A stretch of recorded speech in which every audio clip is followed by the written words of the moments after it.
Striking things about alleged eyewitness encounters with extraterrestrials is the commonality of their appearance.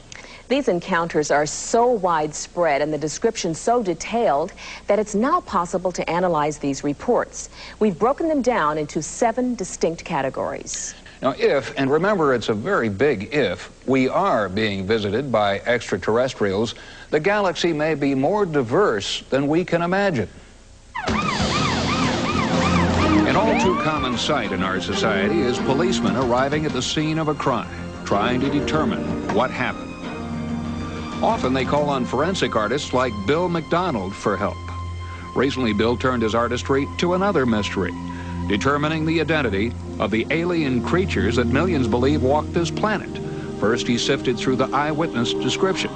3 to 5 feet tall. Big heads, big eyes. They look like flies in a way. White, iridescent sort of skin. It was green and had little hair on it. Perfect humanoids. From descriptions like these, Bill McDonald created composite sketches of alien beings. The illustrations I do are made specifically for scientific research and for publication, and the intent is to be as accurate to the witness descriptions as possible. Altogether, he's identified 7 different types of aliens. The first category are the Roswell aliens. The Roswell aliens have a reptile-type texture to their skin. The eyes are very human, and they're Asian in character. The gray aliens are the next category, Reticulum sapiens superior. You have a small race between 3'5" and 4'1" that act as a technician or worker class. They have the classic black eyes wrapping around the sides of their heads.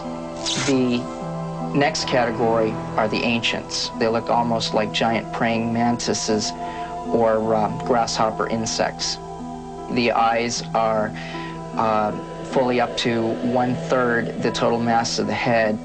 The Nordics are very interesting because they're the most human appearing of all of the aliens. They appear to be slightly taller than us, extremely athletic in build. The females are extremely well endowed proportionally. The males are very, very gorgeous and are described as looking a lot like some of the models, like Fabio. The hybrids are extremely interesting and very varied.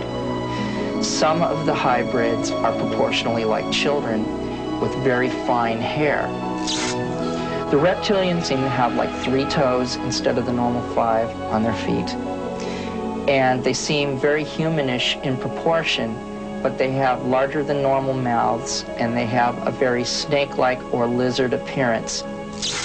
Some of the aliens, and it's interesting that the aliens in Close Encounters of the Third Kind looked a lot like this, seem to appear like fetuses and are proportionally like fetuses that are running around like small children, have a higher degree of intelligence, and operate in a technical capacity, if you will.